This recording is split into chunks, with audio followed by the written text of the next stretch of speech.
Welcome back to the Severance podcast here on RHAP. We know scripted TV coming your way from the severed floor of the RHAP network. Hello, everybody. I'm Joshy W. Joined here, as always, by my colleagues here in the MDR department of Lumon Industries. First, we'll bring her in. Mandy R. Welcome back to the podcast, Dr. Amanda. Thank you for having me back, Josh. I'm looking forward to participating in this podcast vocally. I have a feeling that it will make me feel as right as rain. Right as rain. Melly W, aka Dr. Melissa, are you planning on contributing to this podcast verbally? I am, but I've been wanting to, throw office equipment across the room all day. So I'm going to try my best to restrain myself. I have to be strong. It's tough. It's tough out here. Well, if you're strong enough, then a handshake will be available for you on request. I forget a lot of things about Severance every time I go back and check it out. Yeah. One thing I never forget is just how hard Helly beans Mark with like the speaker box in the middle of the conference room. Yeah. I mean, he might want to get that checked out. I think that he needs to be evaluated for memory difficulties. This was such a delight to revisit this first episode, and I think it's the show just really gets started. Like it really just, I mean, there's so many things that I remember fondly that I was like, oh, that's in this episode too. So I can't wait to talk about it. It's like a beautiful show. It's visually striking. The acting is like so incredible. The casting is on point. Josh, I'm not going to throw a speaker box at your face for getting this group back together to talk about Severance. Oh, well, that's great. And Melissa, you will agree to that pact as well? Yeah, depending on the level of disobedience. Yes. I have never been happier that we are A, on different coasts, and B, in different countries. Although, there's not the best week for our country, Josh. All right. Worry. Well, ours is quick to follow. Listen, we'll see how it all goes. Who knows what the country is like in the world of Severance, which is, I think, is the thing that we'll talk about today, as we are talking about season 1, episode 1, Good News About Hell, the very first episode ever of Severance. This is a not a spoiler-filled podcast, despite the fact that the three of us have watched all 9 episodes of Severance season 1. This is what we are calling a guided podcast, where you shall listen to us break down each and every episode of Severance season 1. We will tell you what we thought of the episode. We'll tell you some things maybe that you want to look out for, some things that maybe hit different for us based on our version of events. But full spoilers, we will hold back. Make sure you're subscribed. WeKnowSeverance.com. Again, if that's not up and running yet, it will be soon. WeKnowSeverance.com is going to give you all the info. And if you want to send in feedback for us, you could do so. severancerhap@gmail.com. That's severancerhap@gmail.com.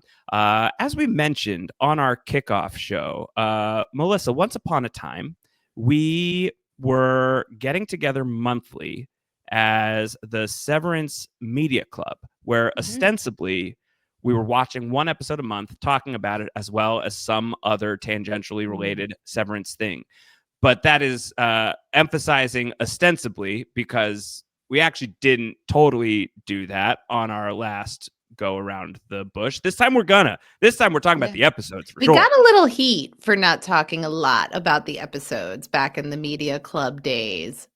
It was spicy. Yeah, people, for some reason, the 4 hours of Severance conversation we were giving per episode was not enough for people, which is why we're back, right? We're back. More.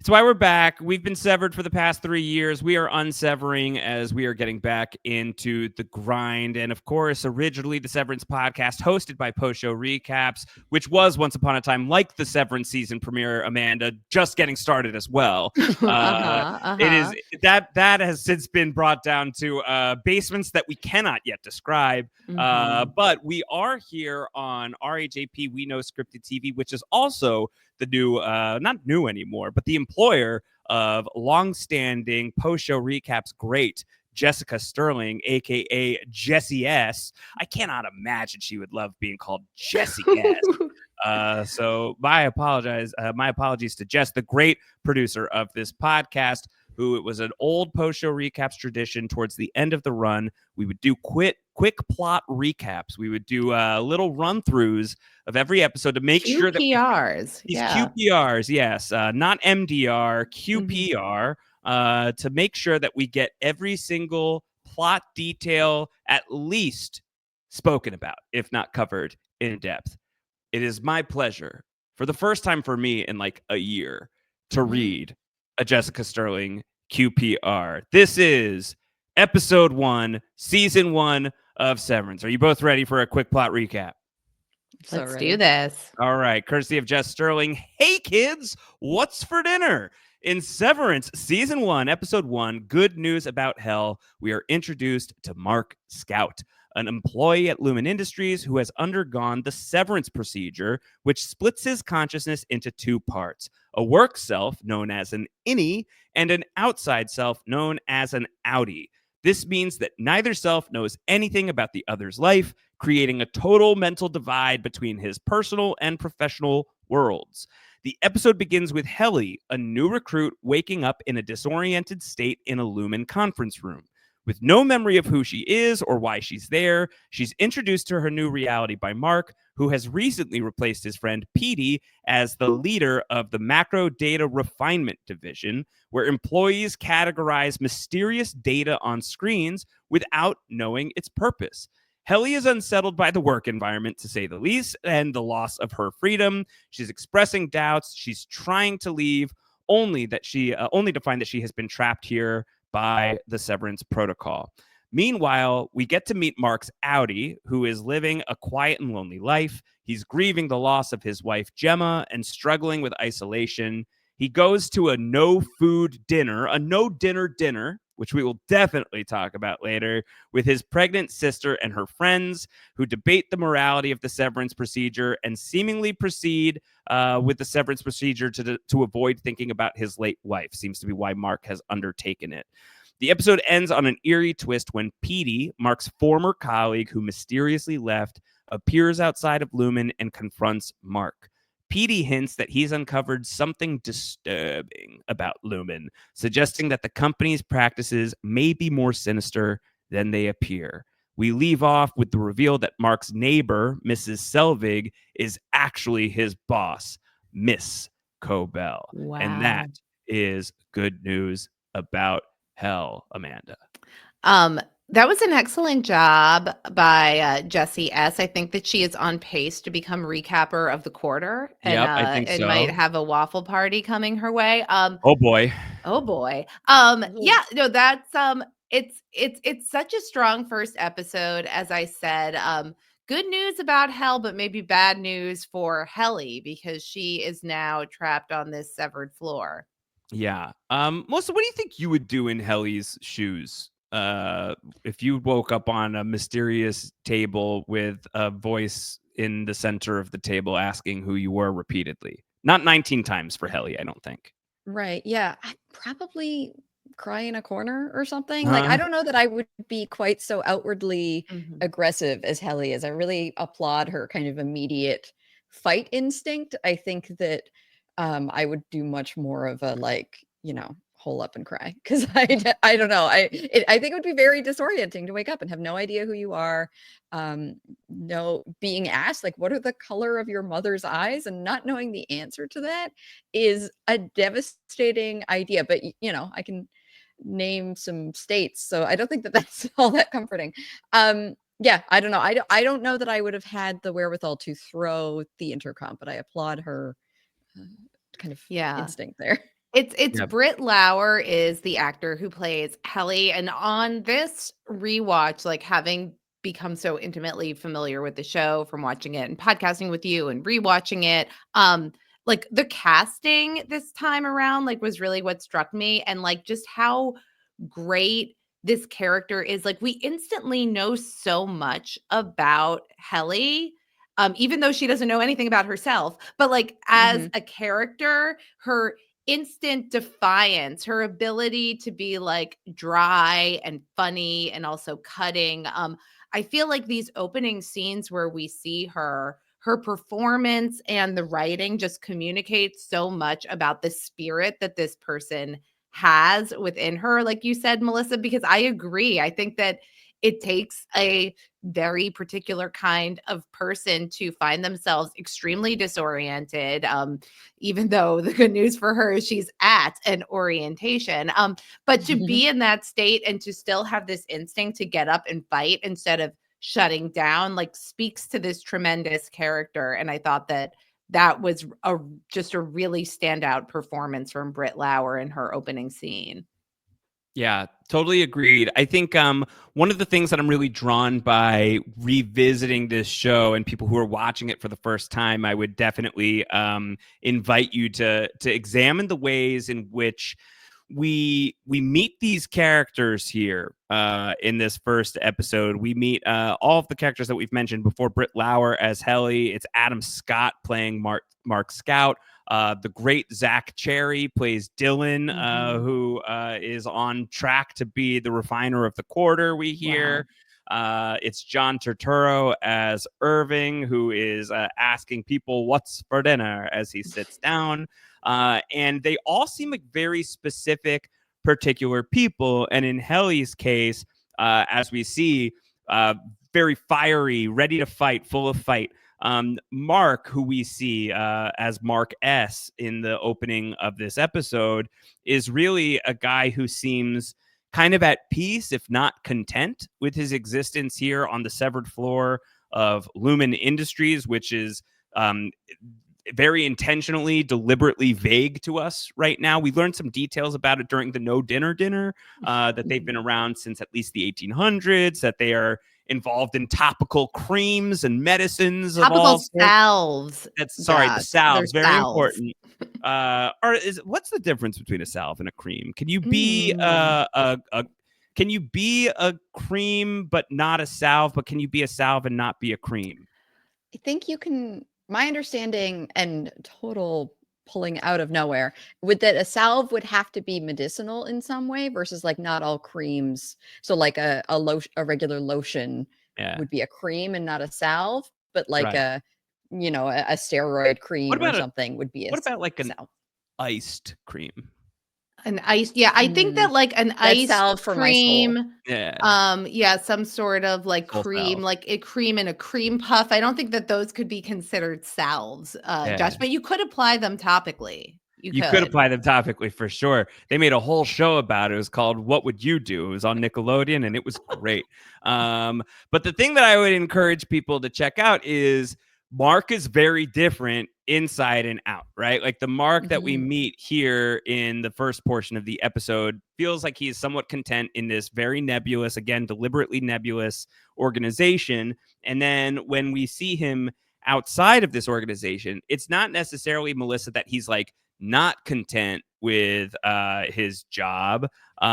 He's definitely darker though. Like he has actual real world consequences to consider. And so I bring it up really in the context of like, he's the only character that we know inside and out right now. And I do think that those like inside and outside versions of him are like relatively different. So it just makes you wonder. And I think it's worth wondering now, what might Helly be like when she's not the woman who woke up on the table? Wow. Yeah. Oh no, it's a great point for all of them, right? And I think that just this walk down the hallway is so, like, I think it's probably the standout scene of this first episode for people. If you ask them, like top scene of the like most iconic scene is just this descent in the elevator and then the shift in the facial features. Like the acting from Adam Scott here is so on point immediately, where you understand that he has now been unburdened by whatever was making him cry in the car, which I think in retrospect we can sort of assume might be the death of his wife, but we don't know for sure. And this like, he's like sniffling and then he throws away the Kleenex and he's sort of, you can tell that he doesn't know why or even that he was crying, although he's feeling the after effects of it. And I think it's so fascinating. And when he leaves again, we just see him sort of reburdened by this and, the shoulders slump down a little bit more. And I just think the physical acting of this is so impressive, on top of just, I don't know, this very interesting dynamic character. Yeah. Yeah. It's really a tale of two Marks, and we instantly get that presented in this first episode. And yeah, Melissa, I think you're right. It's the descent in the elevator and the walk through that impossibly long and labyrinthine hallway. It's such a brilliant, like, visual gag, the way that you're like, okay, well, now he must be there, but there's another corner and another corner as he walks down the hallway. And I did want to, like, it's Adam Scott's performance, but I also wanted to make a note about, like, the visual language of the show. And that's something that's, like, really impacted me, again, rewatching this first episode, because, like, we see that there's something very surreal about the world on the severed floor. Like, the stark colors, like the color palette is very deliberate, and it's not just the colors of the carpeting and the white, the very, very bright white hallways. It's also the wardrobe of all of the actors. And that is, like, such a kind of surreal, almost cartoonish visual world.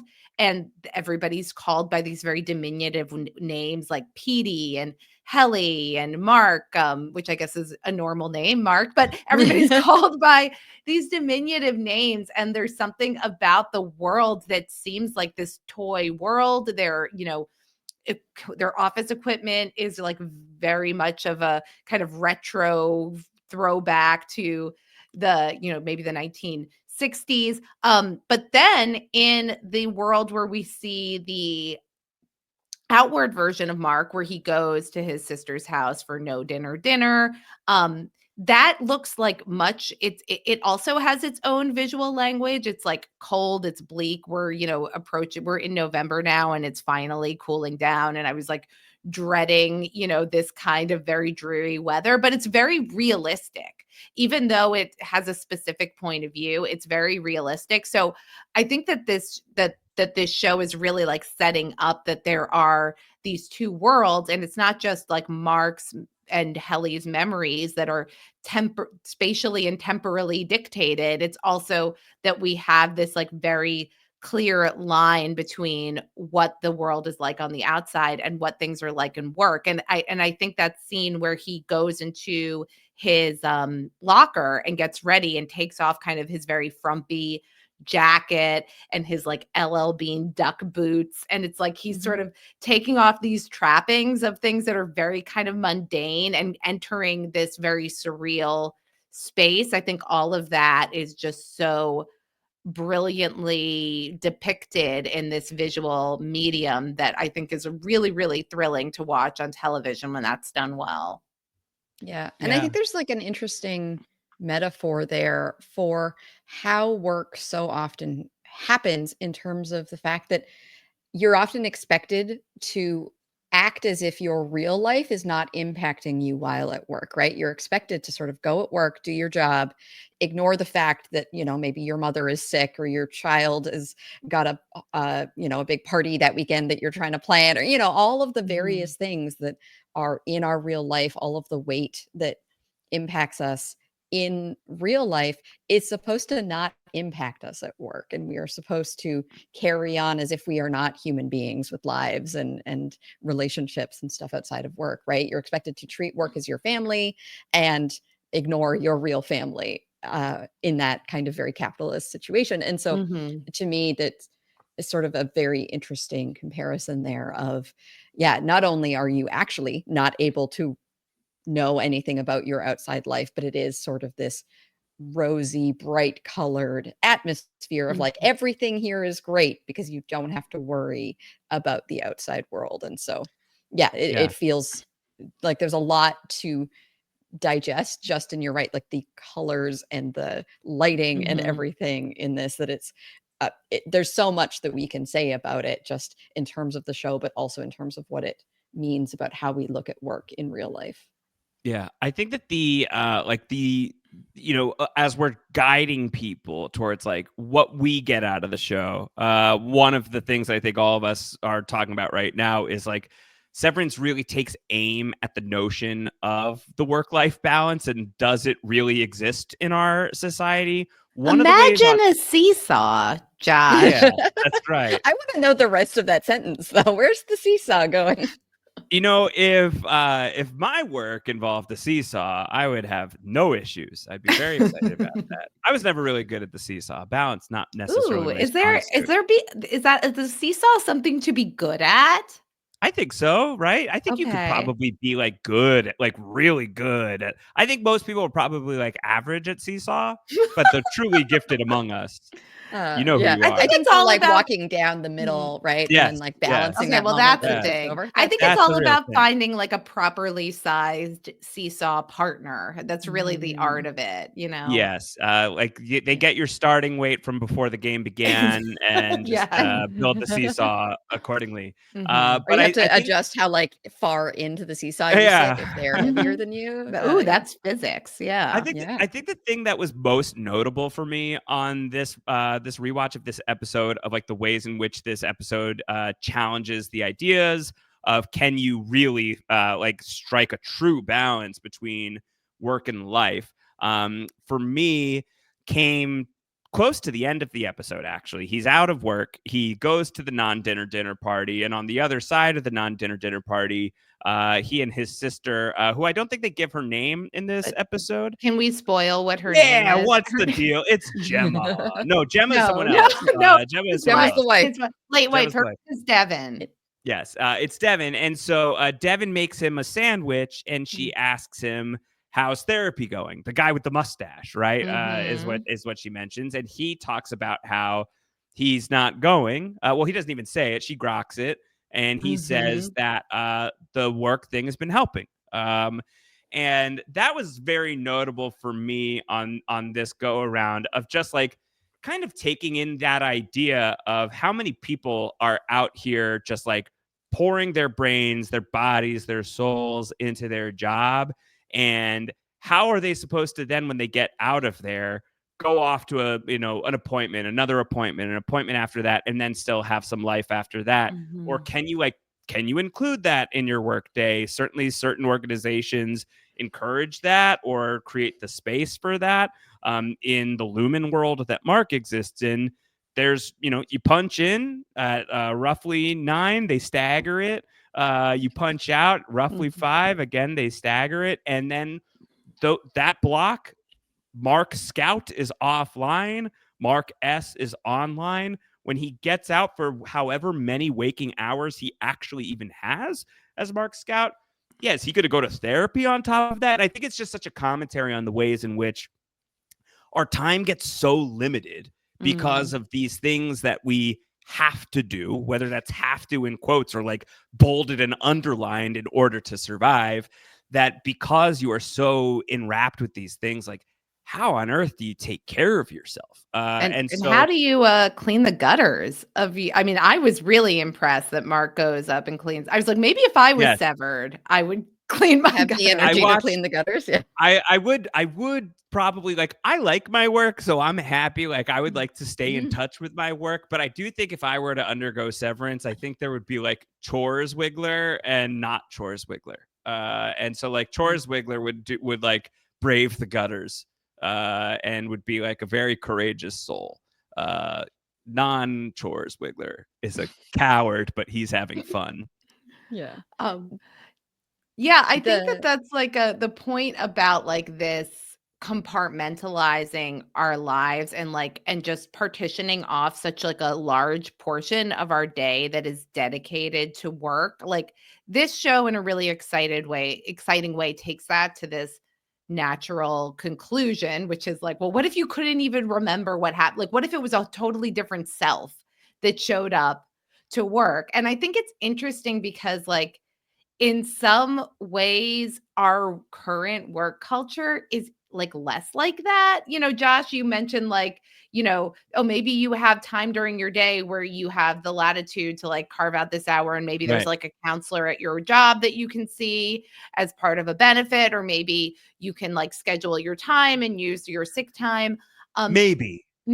And but still, like that, first of all, like that's weird. Like I've done that. I've gone to therapy in the middle of a work day, and I'm just like, ugh, now I have to do this other meeting after I just like unpacked my soul. Like, I don't know if I can manage that.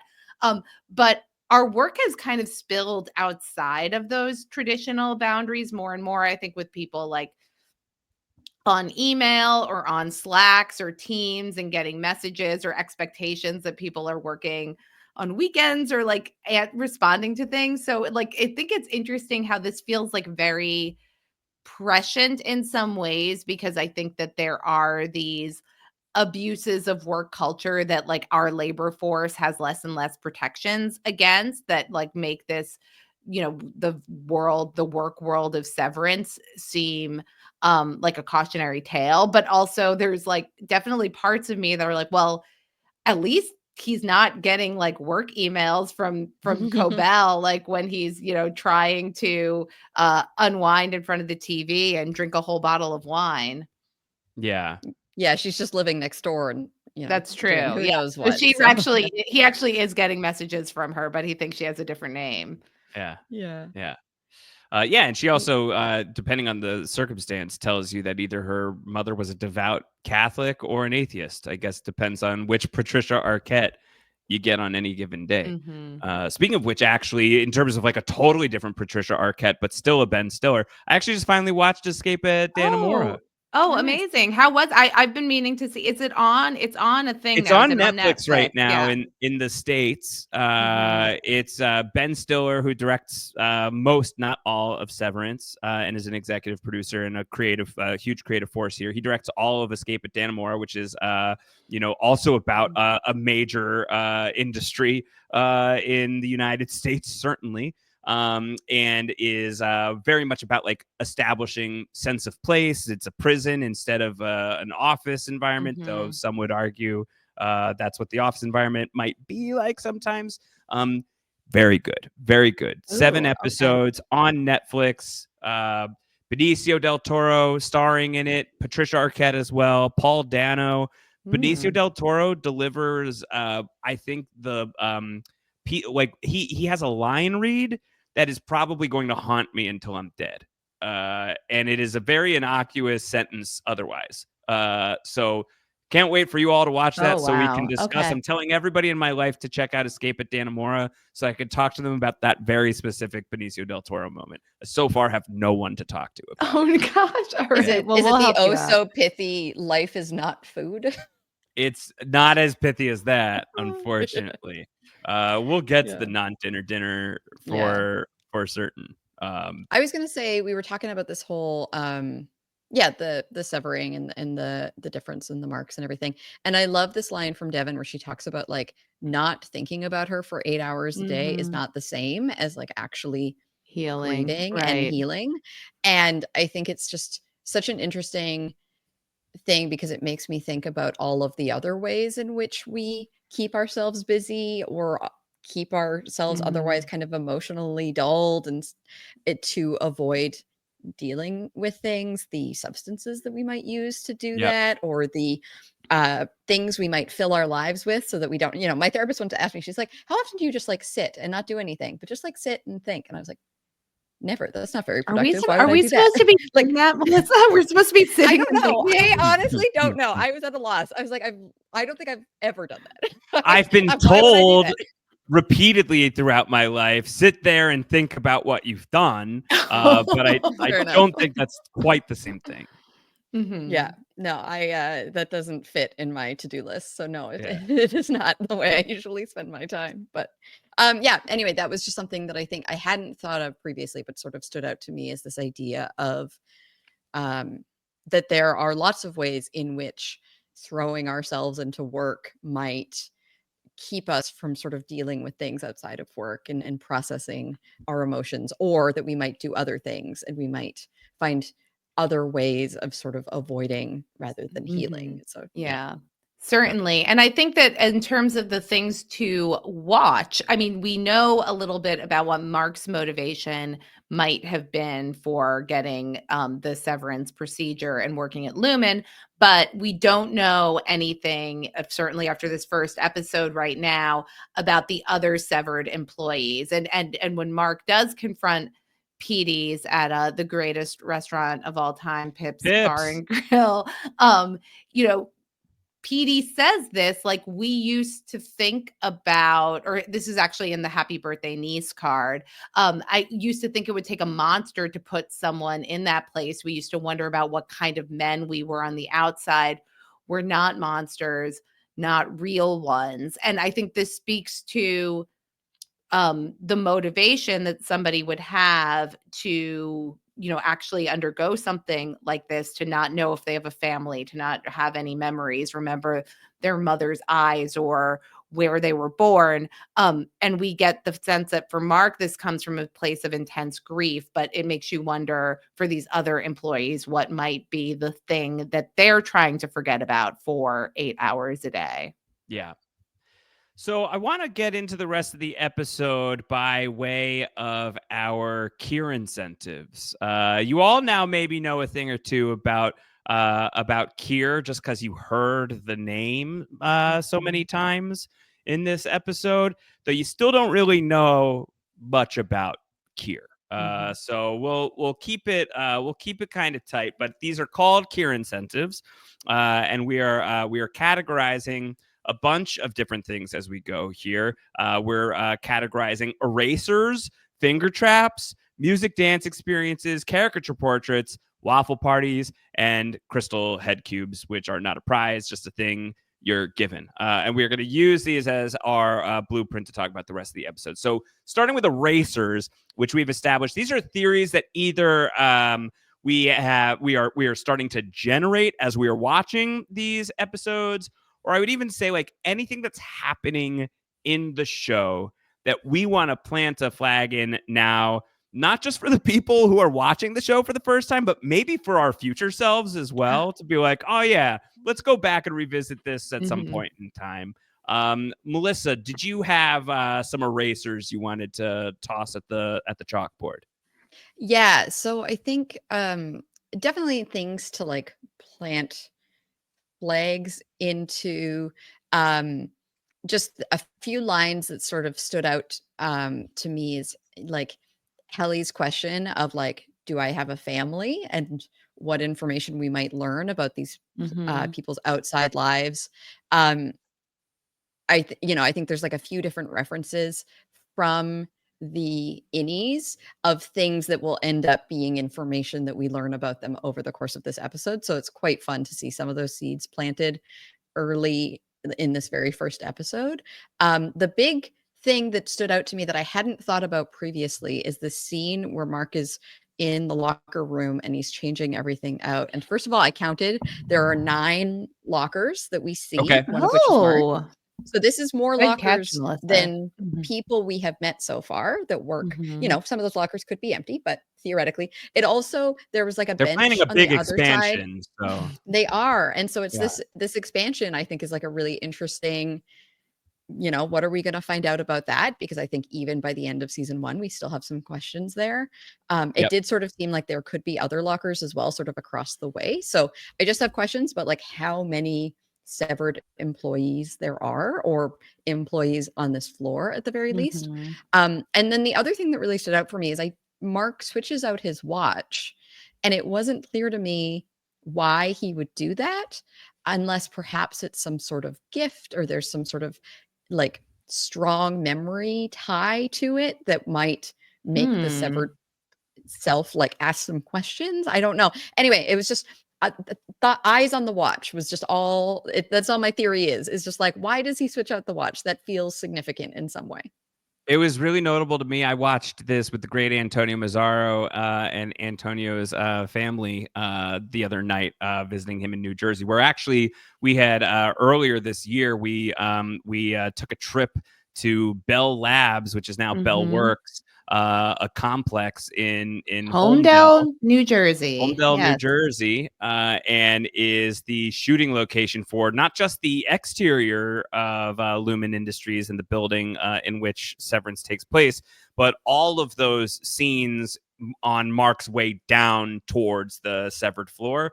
All of that is also the building. Really cool to see a historic building that you can go visit at any time if you want. Another fun fact about that building, in the RHAP universe, Ali Lasher's brother brings his children to that lobby to play indoors when the weather is too inclement to play at playgrounds. Let me tell you what, Ali Lasher's brother has very smart ideas for his children.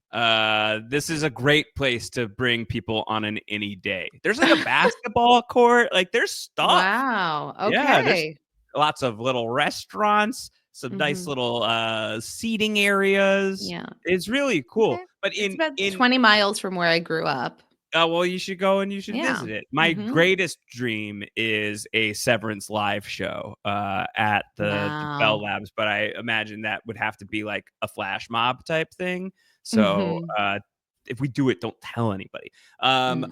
We were also looking at those watches, the watch swap, pretty closely. And I think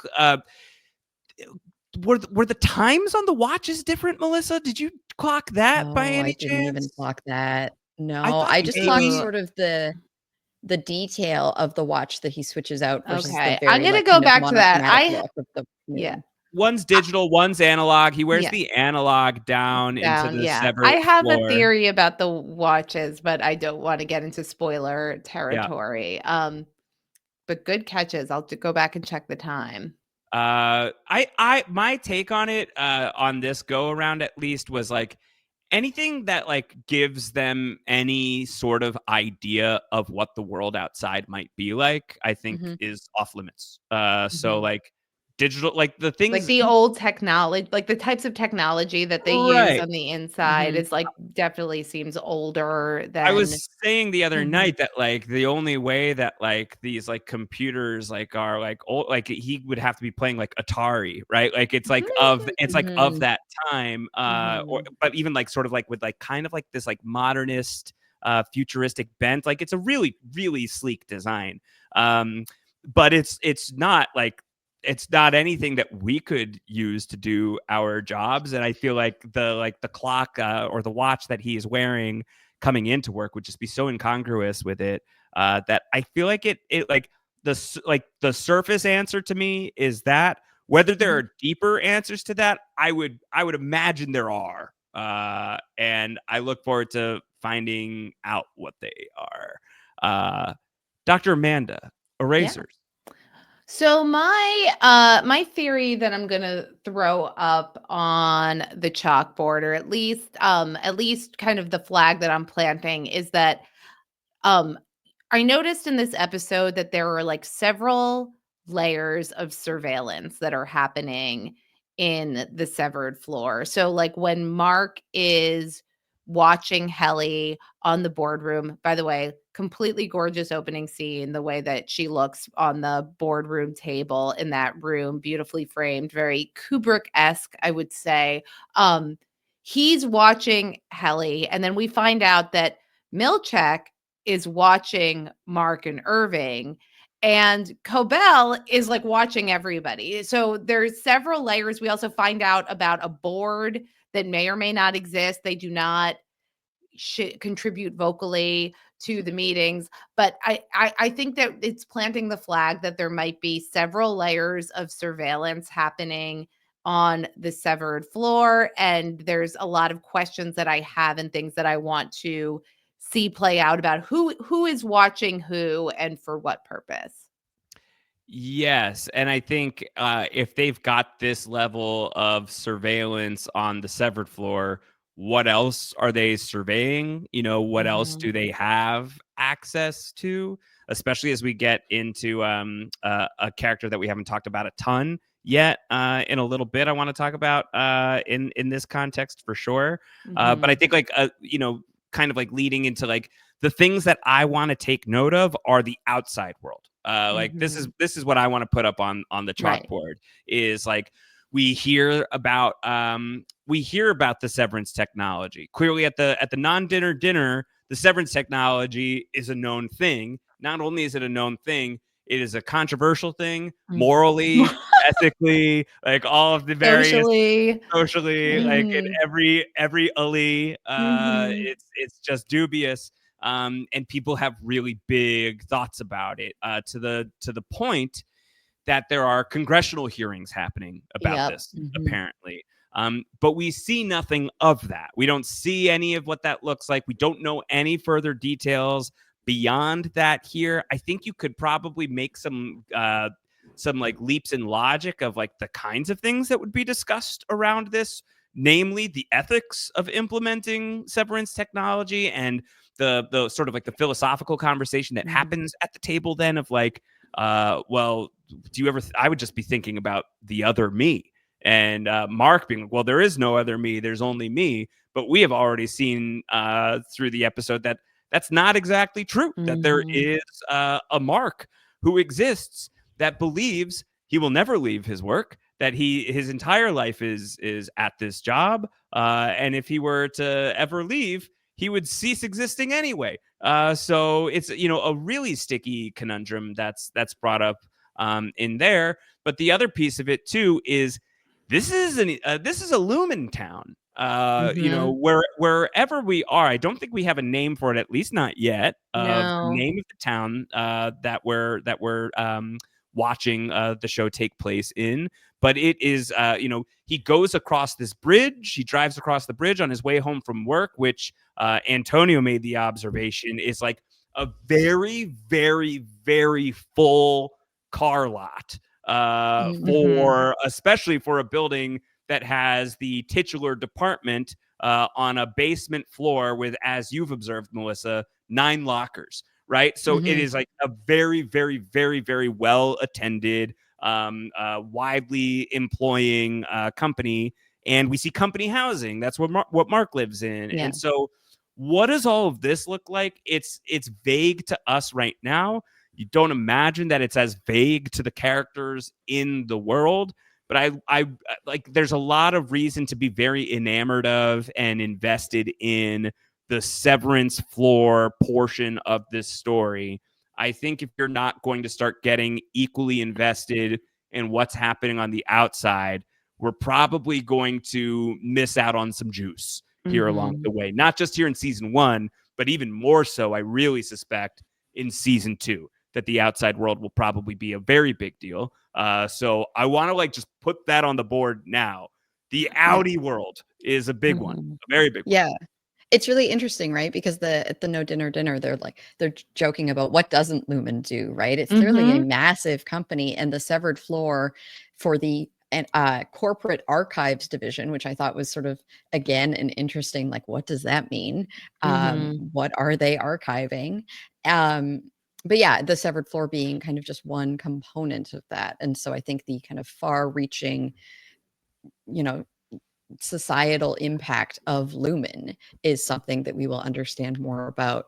And then to your other point, I think the ethics and the discussion of the ethics of the severance procedure is something we've talked about extensively, but it's something that I find super interesting. And I imagine we will continue to talk about as part of like our graduate training. I know I had to take like ethics of neuroscience course. I'm sure Amanda, you had to take ethics as well. And it's the thing that I thought was interesting about the course that really stood out to me is that we were not discussing the ethics of current neuroscience technology. We were discussing the ethics of the technology that we were foreseeing coming in the future, because the idea is that once that technology is available, it's too late. You can't do it. Yeah. The ethical questions about that are now a source of big public consideration and in, the hands of politicians and all this kind of other corporations. But if we can consider these things in advance, we can lay the groundwork for how to develop these technologies ethically, what restrictions might need to be in place.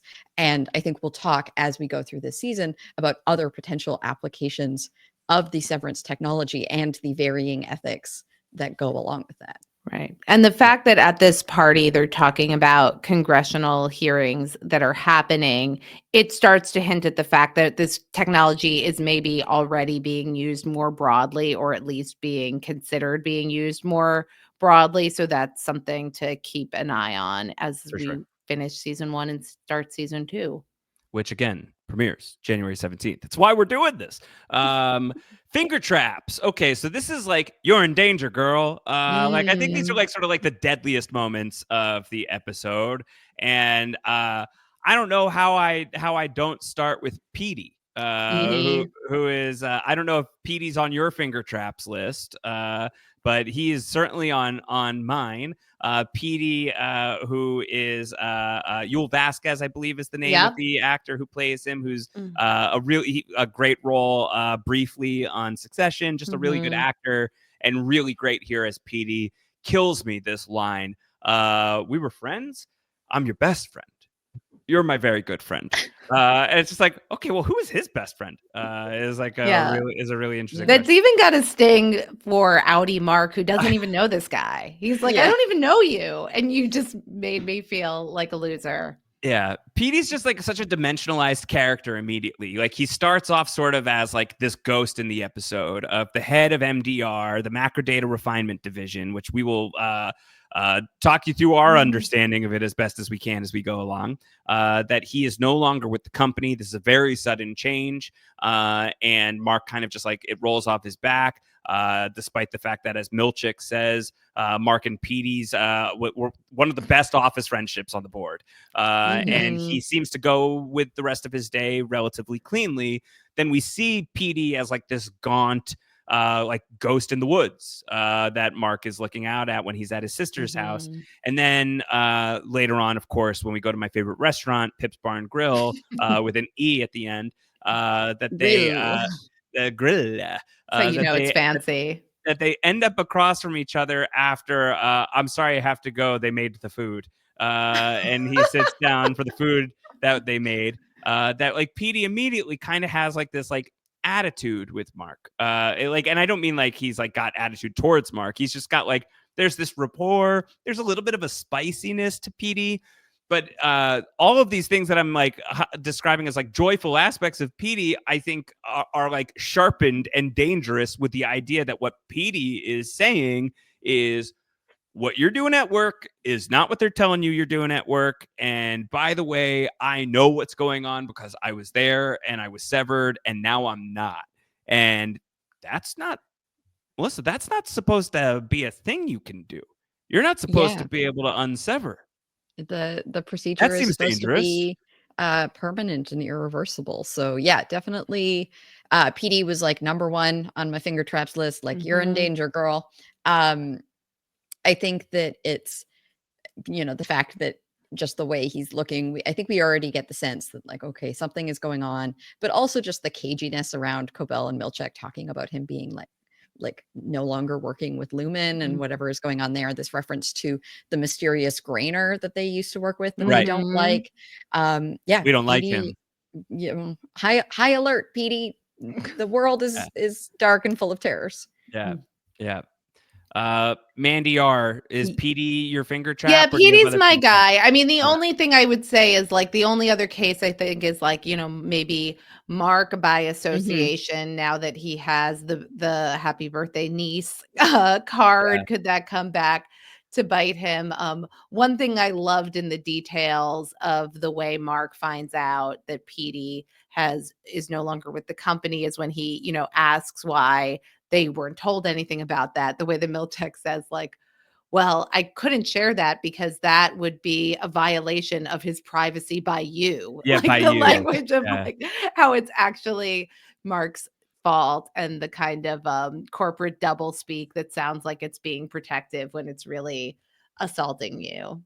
Yeah, Dan Erickson, yes, is the writer yes, of the that show. is his name.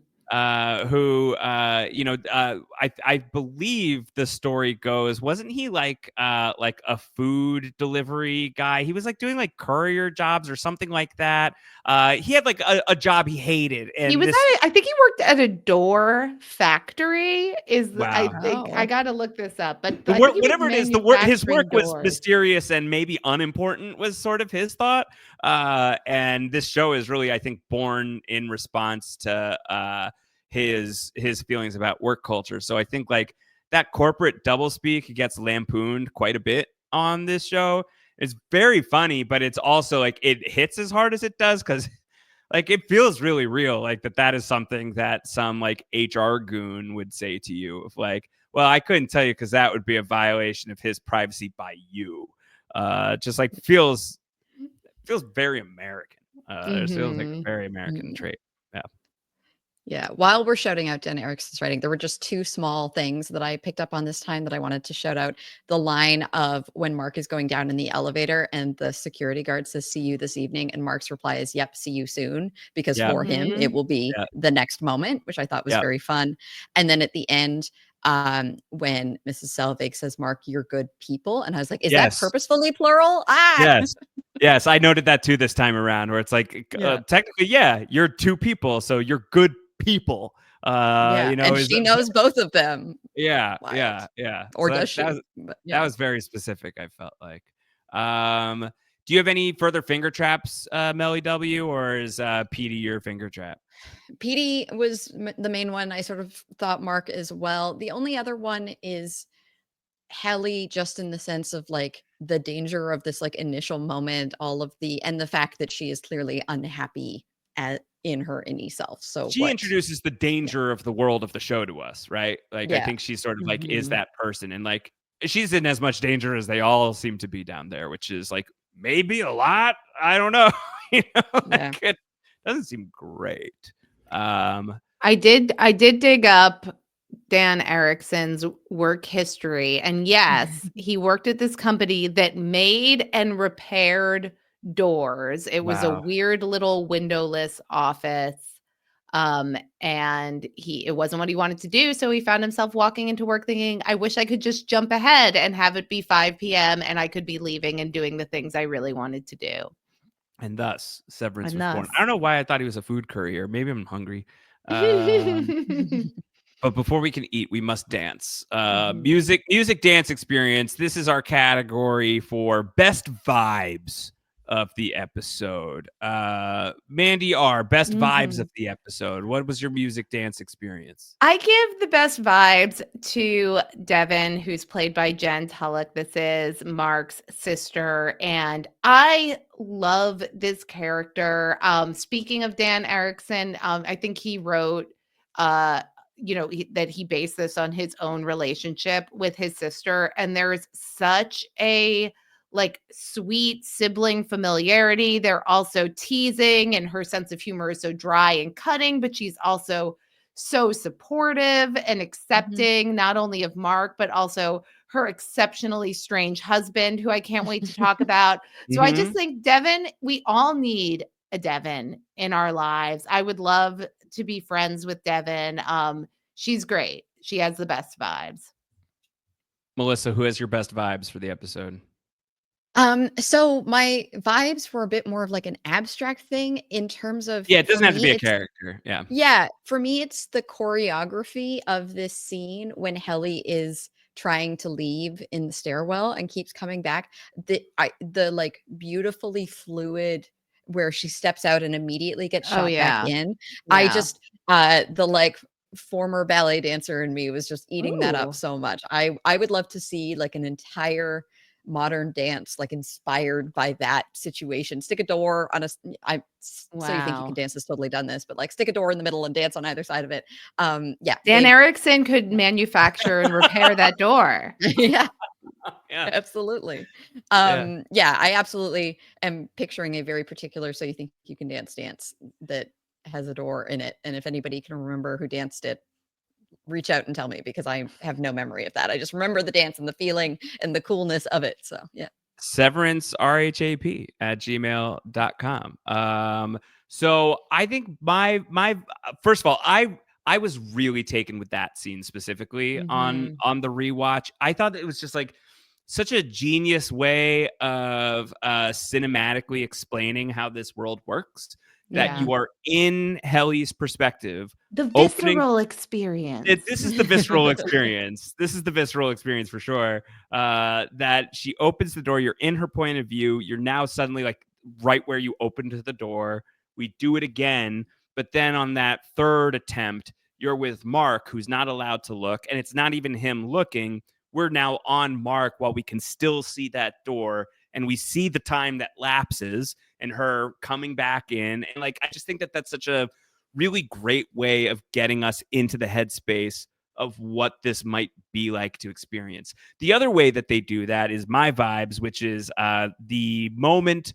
I would even say it starts in the parking lot and ends when he sits down Mhm. at his cubicle. Is Mark's entire Mhm. commute to work, basically. Yeah. Yeah. And the way that it's so haunting, like it begins with the title card of Severance on the other side of the cold open with Helly, and he's crying and he's got the crumpled up tissue, and he comes in and the beautiful score, like the haunting piano is Mhm. scoring everything as he's going in to Bell Labs. He's going into Lumon, and he's going down the escalator, and everything is like just happening beat by beat. We're not being spared any piece of it. We're seeing him take off the coat, we're seeing him trade out the watches, we see him say see you soon to Judd, the security guy. He goes down the elevator. We watch how that blip out, like that physical transformation occurs for Mark, and you can tell that this is a different guy that you're dealing with now. And then it is such a long, So long journey. long. It's Like so uh, long. like it accomplishes so many different things. Mhm. I think it gives you a really like it gives you it both somehow gives you a great sense of space while also completely mystifying you about the Yeah. sense of Mhm. space. Like he's going down these like labyrinthine corridors, which feels so real to me in like the office environments that I've been in the past. Like I worked at like a Regis building 8 years ago, and like it took me a month to figure out where my office was. Like I could not for the life of me figure out how to navigate the maze. He's got it down, no problem, despite Mhm. all Right. of the various windings and weavings that it takes to go. The like it's he's out of the elevator, but I feel like the muzak is finally kicking Mhm. in. Mhm. And he sees that he has this crumpled tissue, and he just like launches it into the trash. And so just like that shift, and the fact that work is like the respite for this guy Mhm. is just like they're like some of these vibes are very dark, but they're also very strange and Mhm. surreal, and I think very, very, very Severance. When I think about Yeah. Severance, I think about moments like these. Yeah. The vibes, yeah. What an acting challenge for Adam Scott to like maintain the audience through this walk where he seemingly like has nothing to do but does so much. Like he finds the tissue in his pocket. He's got a little like bounce in his step. Like he manages to milk every moment of this impossibly long hallway. The tone instantly shifts to funny. Like it's a funny scene because like you're like it's almost like Monty Python. Like how can there Mhm. be another turn? How can there be another leg of this journey? So it's funny. The whole sound design, everything changes, and it's also like reminiscent of a lab rat in a That's maze what I at was the gonna same say, yeah, time. exactly, yeah. So I just think that it's like it's such a that whole stretch, Josh. I think it's fantastic for you to call that out. And in watching this to prepare for this discussion, I was just so struck by how like this is such great TV, and I will never take great TV for granted again because I don't like know that there's not a never-ending supply of this always coming, and we have to wait 3 years in between sometimes for the next season. But that is like such a great scene. Yeah, I Um, was gonna call out the lab rat thing as well because I think it's so interesting what that says about Innie Mark, and, he's sort of a lab rat in the severance procedure, who has been, trained to go. He knows exactly where to go to find the cheese. And the kind of operant learning kind of psychological concepts that we can start to talk about with this metaphor. The other thing I think it accomplishes is just sort of this big divide between the outside world. It's, like a physically distant place, and it gives time for kind of that whole reset, and it separates these two, the innie and the outer mark, for us in the fact that it, in both time and space through this scene. I think it accomplishes so much in tone setting and speaks so much to the themes and kind of the vibes of the show. It's so good. Totally. Caricature portrait. This is either funniest character or funniest moment of the episode, and this is going to be really competitive as we go, for sure. It wasn't terribly competitive for me this time around because it was the non-dinner party for me, and just like the idea of the non-dinner party, which is like a real attack, I think, on like decency.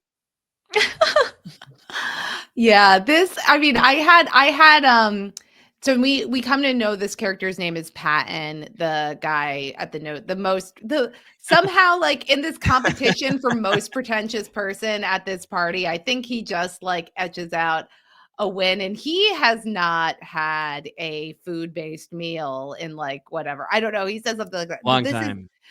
The first time we watched this was such an assault on my very soul that somebody would invite you over for a dinner party without food. Like this idea, like life v, where do you stand on the life v food of it all? This is so funny. Like the level of pretentiousness that we have of these like pseudo intellectuals like trying to muse on like what is food? It's like, yes, what is it? Oh yes, it's fuel. Like it's just so ridiculous. It's so absurd, but it's just realistic enough that you can imagine somebody actually doing this. It's not so absurd that it's unfathomable.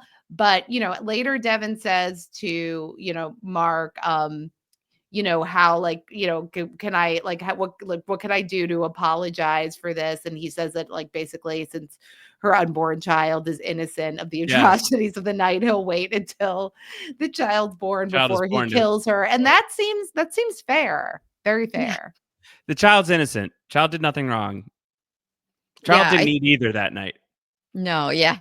I think that to kind of carry off of that, for me, the funniest moments of the episode are these interactions between Devin and Mark. So first of all, yes, this like, well, in the car, the remember our entire lives where I was just a better sibling is such a good line, especially as an older sister. I related to it so hard.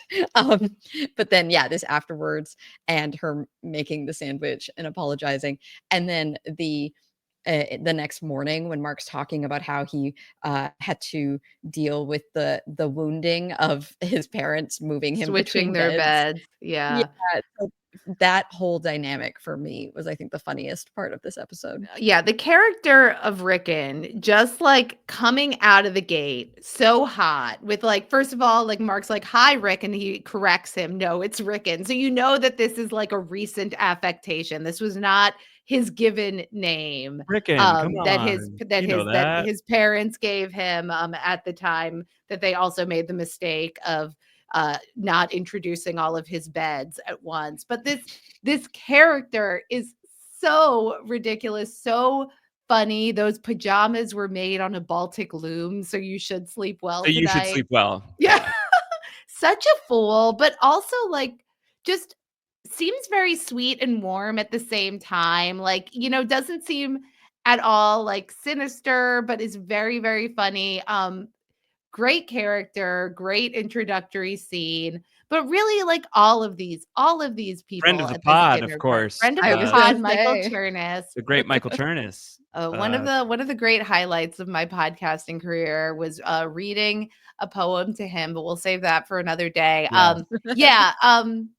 This was hilarious. I had the character of Patton on here because I think Rickon is going to continue to compete favorably in this category, but this whole scene was chef's kiss. Can I tease that I believe Patton has Amanda's favorite line of the season? I think, or one of them certainly. Yeah. Well, it'll be a minute before we talk about that. It's time to build the case for refiner of the quarter. Who's going to end this season with a waffle party? We don't really know what that means yet, though Dylan, played by the great Zach Cherry, does mention that he's on the warpath. He's on track. He's on track to make refiner of the quarter to get that waffle party. So like, okay, what is that? That is not something that will go unanswered here in season 1. So don't you worry about that. You'll have plenty of other things to worry about. But here every week, we're going to announce our own MVPs of the week. And by the end of season 1, somebody's getting a waffle party, maybe multiple someone's, depending on if there's a tie.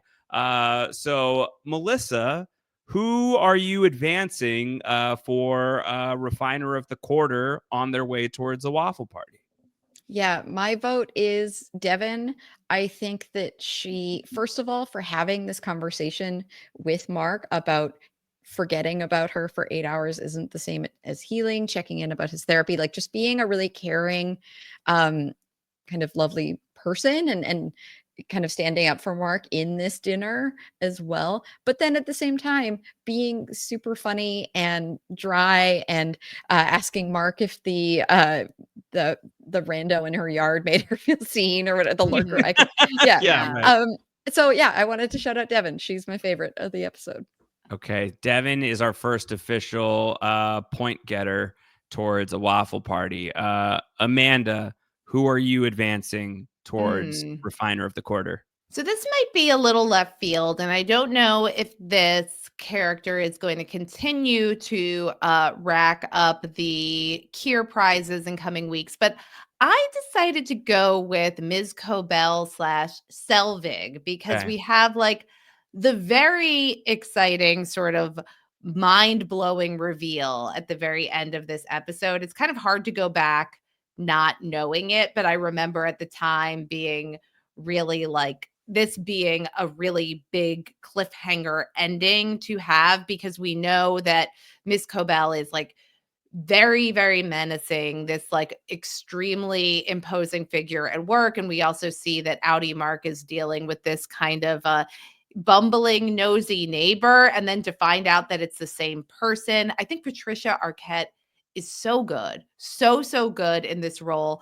The way that she shouts yes at Mark when he says, "Are you mad at me?" And like she says, for the incompetence or the insubordination, and then just snaps at him yes. That's a great, extremely useful gift to use. So I'm giving the waffle party MVP of the week to Selvig / Cobell, 2 for the price of 1. Generous of you, considering that she apparently just got moved into a crappier office than her previous one.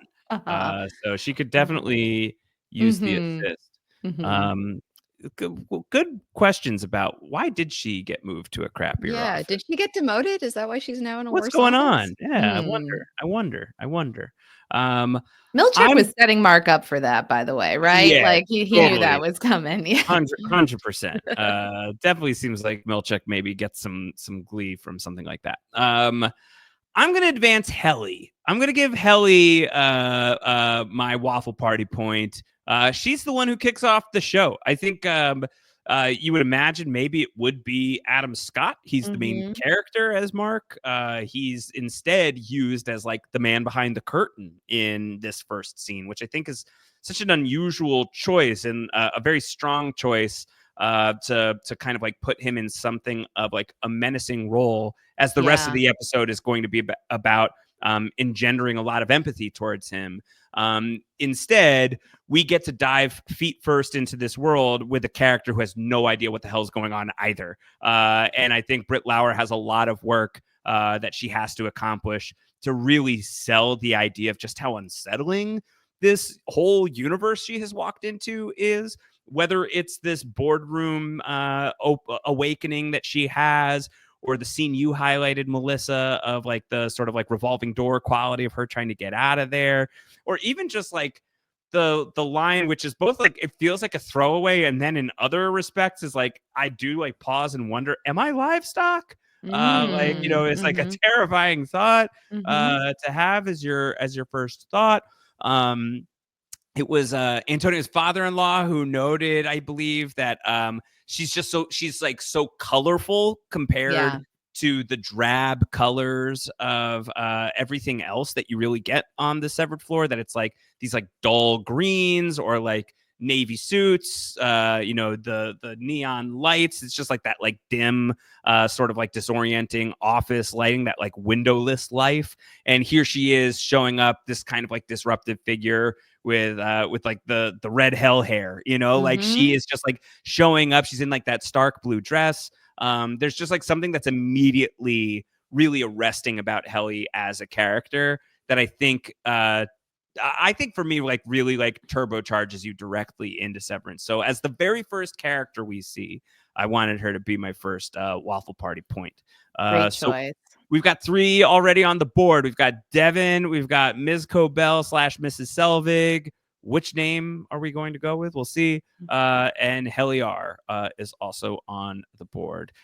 Final thing to give out before we start wrapping up is the Crystal Head Cube, which is not a prize. It's just a thing they give you. This is for us to just say like one thing from the episode that we haven't like given its props to, that we want to give props to. So Melissa, do you have one off the top of your Crystal Cube head? Oh yeah. It's this immediate dynamic between Dylan and Irving. Yes. You know, Dylan threatening to rip out Mark's larynx and how he wouldn't get sick because of the endorphins, and then and then listing all the reasons why they hate the "Hey kids, what's for dinner" line from Irving. And then they're back and forth about how back in Irving's day, you know, they completed a file and they refilled the creamer, and that he didn't work for a and we were breakfast. happy for that. Yeah. I just, we haven't talked about it enough. While he was delightful. Yeah. The Dylan banter, we've got a lot to look forward to. Yeah. Very good. Amanda, where are you? Who are you, or what are you giving your Crystal Head Cube to? I'm going to give my Crystal Head Cube to Mr. Milchek, who I think is an extremely intriguing character that we're just beginning to see a little bit of. He's kind of like the keeper of the innies. Like we hear him say, "Oh, I just love seeing you all come in like this." He makes the comment about how Mark and Petey were his favorite office friendship. He was the only one who really appreciated his humor, which seems like a little bit of a dig. But I think that this kind of paternalistic and benevolent kind of warden or prison guard persona that we see from him, it's really an interesting portrayal by Trammell Tillman. It's something I'm looking forward to watching more of over the season. And I wanted to just give a tip of the cap, a Crystal Head Cube to Milchek for his first episode and our introduction to the character. That was my pick as well. I wanted to make sure that we talked about Milchek here, but since we now have, I will instead give my Crystal Head Cube to Pip's Bar and Grill, which for whatever reason is like the restaurant in town. Like when he's talking to Devin, she's just like, of course it's Pips. The VIP section. Like, so it's not only does he get to go to the Bar and Grill, he gets to sit in the VIP section of this cafeteria style restaurant. Josh, did we see the food that Mark was served? What did he order at this bar? Well, I don't think that he actually got served the food that they made. The food that they made didn't arrive. It was Petey. Yeah. What would you order at Pip's Bar and Grill? Well, I imagine Pip's Bar and Grill, I like it. It gives diner. Yeah. So I feel like it's like whatever your diner food order is, which for me really depends. It totally depends on like the time of day and the state of being. Oh, yeah. I think because like it could be a Mott's stick situation that we could be finding ourselves into more often than not. If it's like a real like plate of food that I want, Yeah. it's going to be a turkey club. Turkey club. Okay. That's the order. Yeah. Turkey, I love turkey to go club. for Greek salad and make sure that they put the anchovies in it. And then Yep. if I'm feeling feisty, I get a side of fries too. I like that. I like that. Do you put chicken in the Greek salad or you just go straight up? Depends. Like if I think, I mean, there's the eggs in there. It's pretty substantial. I'd rather get the side of fries and make sure I get something that's very greasy and That's good. fried as That's well. fair. What would you get at Pip's Bar and Grill, Melissa? I always just think I expect it to be a burger place more than anything. Yeah. So I would Yeah, I probably imagined a burger. imagine they have a good burger. Otherwise, I often like a good The burger looks up at you and says, "Am I livestock?" yeah. Yeah, or like a ham and Swiss sandwich I feel like might be good, like a good grilled sandwich. Ooh, a If I'm a French VIP onion soup. French onion soup at a If I'm a diner. VIP, I'm getting whatever's the most expensive thing on the menu because I Yeah. imagine I get some kind of discount. That's probably good. Uh-huh. I would actually get on another, in a different context. Maybe I would say waffles, but I don't think I'm getting No, waffles from not Pip's no, Bar this and is Grill. not the waffle party. We're This not is there not the yet, waffle party Josh. we're looking for. No. Maybe the waffle party is at Pip's, It's possible. Maybe the Possible. waffle Stay tuned. party is the friends we made along the It's way. possible that that's the case for sure. Bonus shout out to Petey's letter to Mark and how he has it on the card to his niece. Happy birthday, niece. Happy birthday, because Mark niece. would make a great niece. Yeah, I'm sorry, but I'm sorry the card's inappropriate, though. I'm sure you would make a fucking great niece. It's just like and like the line read on that is very, very funny to me. Before we wrap up, we've got two of podcasting's foremost experts in the field of brains. Do you guys have any cool brain stuff from this episode, or not a lot of cool brain stuff yet? I have There's a a little thing- bit. Go ahead, Yeah. Melissa.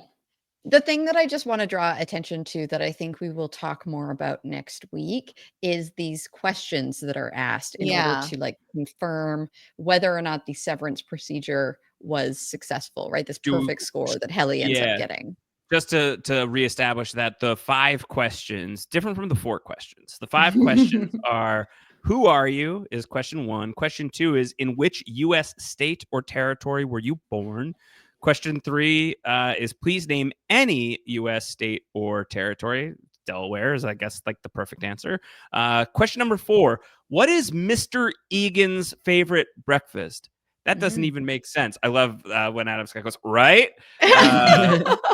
And then question 5: to the best of your memory, what is or was the color of your mother's eyes? Yeah. The 4 questions would start: why is this job different from all other jobs? Why is this show different from all other shows? But yes, that was exactly the thing that I wanted to flag to Melissa. But I agree that might be better to talk about with episode 2. But what I did was I sort of, as a neuropsychologist who has administered lots of tests about different kinds of memory, you can sort of map each of these questions onto different kinds of memory, which are to some extent governed by different memory systems in the brain. So that's an interesting thing for us to talk about next week. And maybe as we talk more about the severance procedure, we can talk about why would severed employees be able to have access to some information and not other types of information. How could somebody know how to do certain things but have other pieces of their fund of knowledge completely erased? And we can talk a little bit about how memory is distributed in the brain. Cool. Exciting. You don't have to wait much further. You just got to wait one more week when the Severance podcast returns, as we are providing this guided tour through season 1 on the march towards the January 17th premiere of season 2 of Severance, almost 3 exact years after it initially debuted. you don't have to wait nearly as long as we did, though it's not coming quite as quickly as Mark will see Judd after his workday. Make sure you are subscribed. We Know Severance.com will be up and running. If it's not up and running by the time you listen to this, you could also just seek us out, Severance, RHAP, wherever you get your podcasts. We Know Severance. You can find us that way. Subscribe. That's the best thing you can do. Helps us rise the charts. Helps us find new podcast outies to become podcast innies. If you can take some time out of your day and hit subscribe. Ratings are great. Reviews are great as well. Just hit subscribe. That's really all you got to do. You can send us feedback, of course, severancerhap at gmail.com. We got some feedback this week. This was from Candace. Candace called out the fact that Mark has 2 beta fish in his home. That initially it looks like they're in the same tank, which is an unusual thing because they're very aggressive, aren't they? Beta fish are tired of being called betas, I think, and they're trying to alpha fish the other beta fish. Are they part of the manosphere? Is that what happened? There's a lot of toxic pescatarianism happening in that fish tank. So she's flagging that as a very interesting thing, especially in the context of like the severance procedure. Like, can we sever? Can the 2 beta fish coexist? Can they? And so, what is that saying metaphorically? So a great call out from Candace. If you want to get your feedback read on the podcast, you certainly can. Severancerhap at gmail.com is the best way to get that done. Follow me. I'm on the Blue Sky at Round Howard. That's where I'm making my social media home this day, at Round Howard. We're having a lot of fun over on Blue Ski. If you want to sign up for that. Dr. Amanda, where can people find you? What do you got going on Crying Laughing? You can also find me on Blue Sky, Dr. Amanda R. Anywhere that you are looking for me, that's where I am. Hopefully I'll be mostly on Blue Sky from now on. And you can follow the Crying Laughing podcast also on Blue Sky at Cry Laugh Pod. And we are still talking about 6 Feet Under season 5. Upcoming, we're going to talk about one of my favorite episodes that I've seen. And like, this is one of my favorite episodes of the whole series, up and coming. So definitely join us there. We're having so much fun. And also coming up is I'm going to be revealing the 10 films to get to know me. Ooh. So very excited about that podcast. Get to know Mandy R through 10 pieces of film. Excited to do that. So you can find us in your podcatcher of choice, Crying Laughing Podcast. Amazing. Dr. Melissa, where can people find you? What's going on Whirlwind Podcasts? Yeah, so I tend to be Melissa Woodward 28 on the internet. I'm not super active, but maybe if people follow me, I will endeavor to be so. I tend to be Melissa Woodward 28 on the internet. Every now and then I can, every now and then, Twitter isn't that, but I don't, we're not worrying about that one anymore. Nope. But yeah. Whirlwind Pods on social media. We're not on Blue Sky yet, but I think we'll make that happen this week. Otherwise, Whirlwind Podcasts in your podcatcher of choice. Adam and I had the great Jess Sterling, producer of this pod, on to talk Veronica Mars. She's a first-time watcher, and we made her stop after a massive cliffhanger so that she could come on and talk to us about it. And she made hard for her. I know, we were very mean. And then she made some wild predictions about the rest of the season, which we're very excited to talk about. So check that out if you're a Veronica Mars fan. Otherwise, Kevin, Adam, and I are talking Doctor Who. We are back after a brief hiatus because the world sort of went bad for a week. And, we didn't want to talk on a podcast. So we took a week off. We're back. We're talking. Otherwise, Arcane coverage just started up with Adam and Tommy. If you're watching that, season 2 has just started. And then all the usual stuff. One Indescribable podcast is talking Guys and Dolls and Schmigadoon. They recently, the creator of Schmigadoon liked a tweet of ours, which was very exciting. So, there's some hype building. And the previously on is watching Pretty Little Liars. Adam and Zed are watching Smash, although I think they just mostly talk to each other on that pod and don't actually talk about the show. So yeah, that's everything going on over on Whirlwind Podcasts. Amazing. Make sure you're checking out everything that's happening on We Know Scripted TV here on RHAP. Penguin's done, but Dune, we're going to be doing that here on We Know Scripted. Coming to HBO, Dune Prophecy. I'm going to be talking about that with Taryn and Grace each and every week. Taryn and Grace are talking about all manner of TV on the Tastemakers. We're talking about TV news, giving little reviews of the shows that they are watching, so either you don't have to, or so you have a friend to hear talk about your favorite shows. So check out that podcast, Down the Hatch, TV for Real, so much more happening here on We Know Scripted. Make sure you're subscribed. WeKnowScriptedTV.com is the way to do that. Next week, Severance continues. We're going to be talking about season 1, episode 2. Don't go into that episode hungry, or you're going to be leaving really craving some fruit. That's the tease for next time out on the podcast. We'll see you all in just a week. Or for your any selves, we'll see you soon. Bye.